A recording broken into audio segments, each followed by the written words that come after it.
Hi guys, welcome back to my YouTube channel. If you're seeing me for the first time, hi. I hope you're going to enjoy what we'll be doing today. If you are a returning subscriber, thank you so much for coming back. I hope you're also going to enjoy what we'll be doing here today. Today's video is a little bit different. It is a reset of my nervous system. Yes, it's done on a Sunday because it's the most convenient day to reset and rest. I start my day off with a clean face. I'm testing a few products at the moment. Some are new, like the toner and glycolic serum from L'Oreal, but I'm also breaking out, and I think it might be the sponge. I forget how much bacteria these things carry. It's a gentle reminder to listen to my skin when it's trying to speak. This is what a slow day feels like. No rush, no perfection, just presence.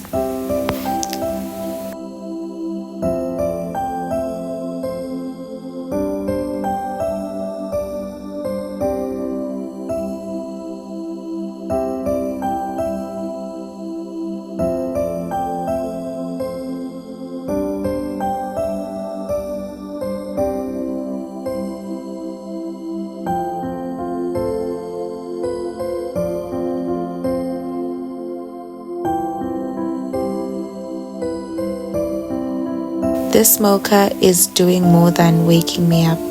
It's a reminder that I have a choice. I used to buy pre-made mochaccino sachet until I realized I can just actually make my own, and it's quite cheaper. Just hot chocolate and coffee and lactose-free milk. Simple. And that's the thing, fancy doesn't have to mean expensive. It can be soft, affordable, and still feel like a treat. Just a tiny act of power, really, when so much feels out of control. I'm reminded that I still get to choose how I start my day and how it feels like. After that, I start preparing my favorite breakfast. Strawberries, chia seeds, and some Kellogg's granola with the dried fruits and nuts. I love that one. It's pretty, but also it has all these layers, bananas, coconut, different textures. Just feels full, like something you actually want to eat. And then I add a few spoonfuls of yogurt, but something happened today. I accidentally left the fridge open yesterday. So when I got home, I found everything was lukewarm. To fix it, I turned the temperature settings up. They were too high. And by morning, my double cream yogurt was already frozen. The only yogurt I could actually use was the little bit that wasn't frozen that was left on the other tin, as you could see. I didn't want to cut that part out because I think it's important to show moments like this. Sometimes we plan things, but we don't anticipate life getting in the way. You don't expect to come home and find your fridge half open. You don't plan to scrape yogurt from the bottom of the tub when you already have another, but it just happens to be frozen. And in that moment, I had a choice. I could have let it ruin the reset. I could have said, never mind, it's not perfect, so it's not worth doing. But I didn't. Just because it didn't go as planned, it doesn't mean it didn't work. Because perfection isn't the point. Presence is. That's the problem with copying routines to the T. We forget that life has different dynamics.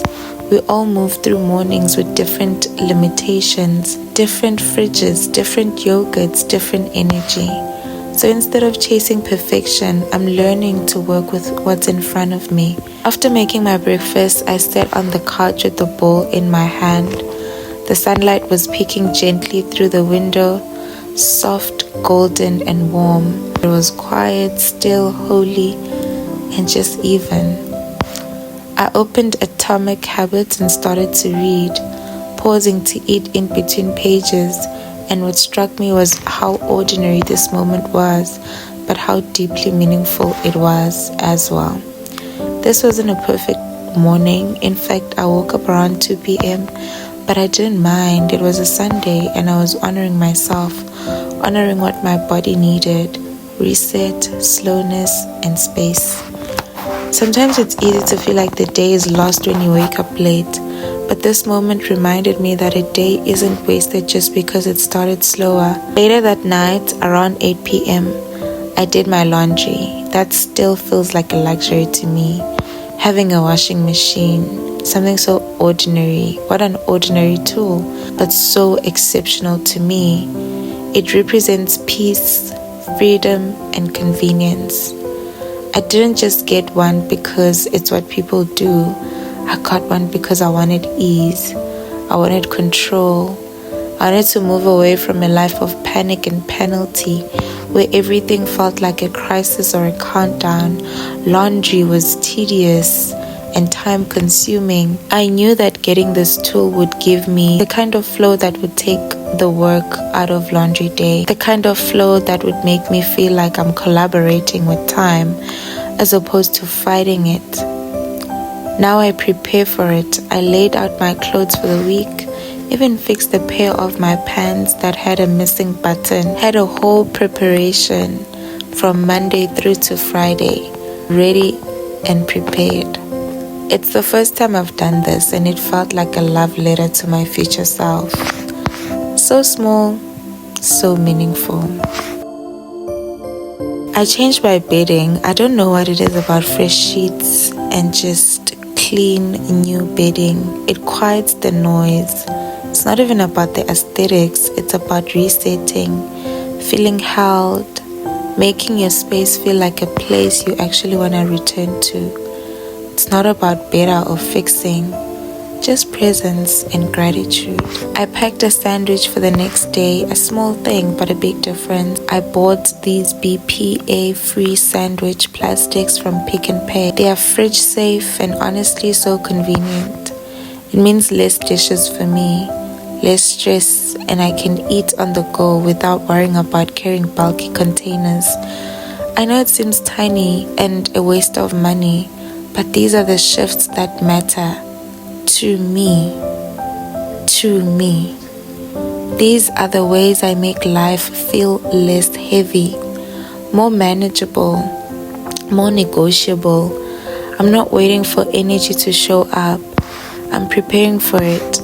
This is the undoing of a fight, of flight, of constant survival. The undoing of needing to prove something just to feel safe. This is what it looks like when the nervous system softens, when I stop rushing, when I give myself back to myself.